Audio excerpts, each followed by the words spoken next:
Napakasakit naman po ng ginawa ng isang lalaking office boy sa litrato ni Da Junior, mga ka-PL. Mula po sa pagkakasabit sa kanilang dingding, sa loob po ng kanilang opisina, inalis, binaklas, ibinasura, o baka sinunog pa dahil sa inis, mga ka-PL. At dumampot ng bagong litrato, inilagay sa dingding si Tatay Digong pa rin, mga ka-PL, ang itinuturing nilang Pangulo ng Pilipinas.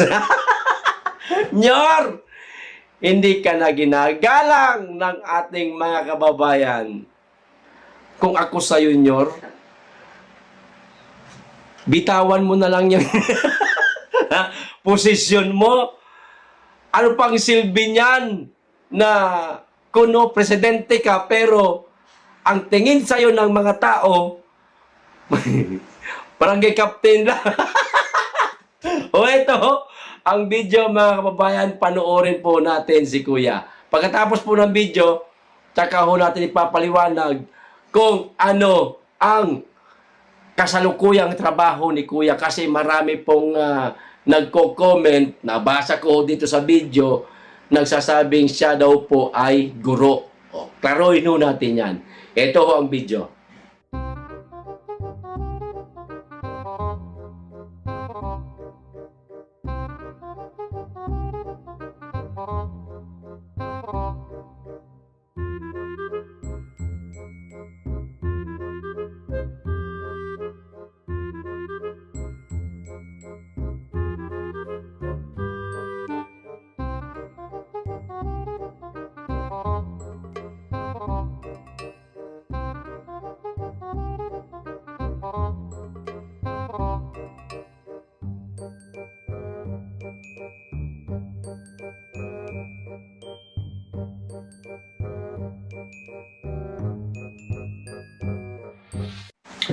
O, ayan, mga kababayan, maliwanag ang tila pang-iinsulto ni Sir kay Da Junior. Ay kahit man siguro ako, mga ka-PL, kung meron po akong isang opisina na nakalagay na nung unay ipinagmamalaki ko, ito na ang bagong presidente ng Pilipinas, si Da Junior, inaunsyame ko.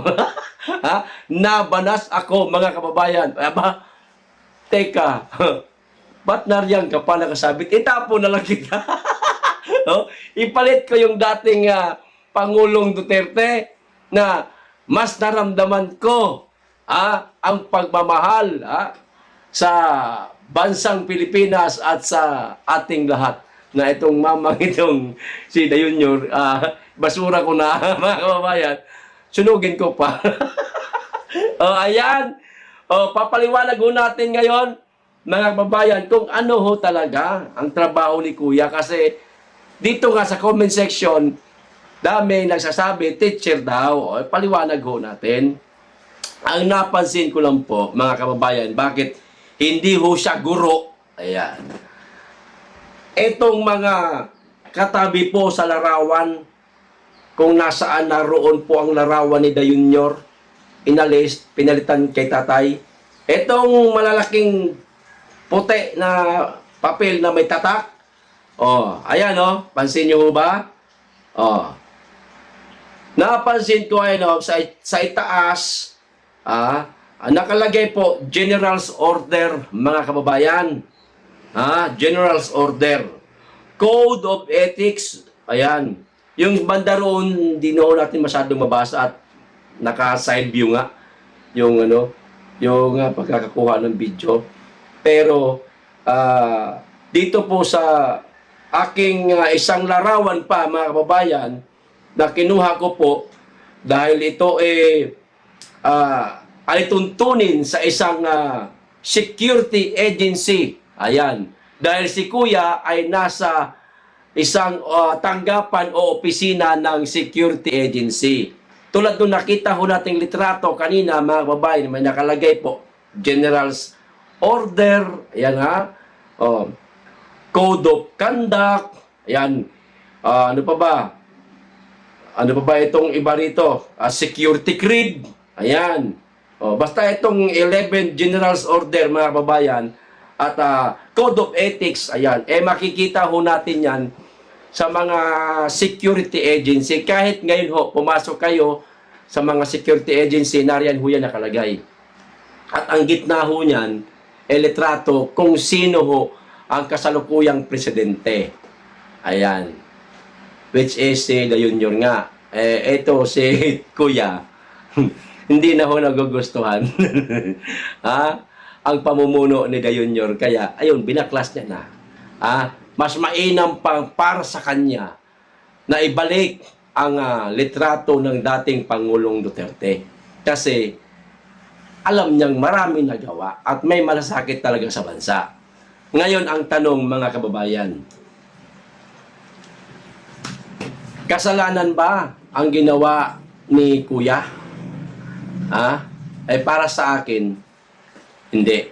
Karapatan niya ho yan, mga kababayan, na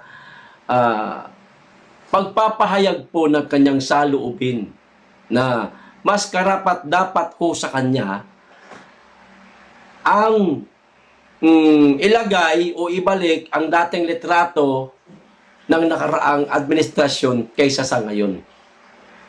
Kumbaga, para sa kanya siguro, araw-araw na pumapasok siya sa kanilang opisina, mga kababayan, at nakikita niya ang litrato ni Junior, nakakawalang gana. Siguro, pagtrabaho, imbis na ganahan ka gumawa ng trabaho mo araw-araw, nakita mo yung mukha niya. Ni Junior. Tanggalin na yan. Ipalit si Tatay Digong.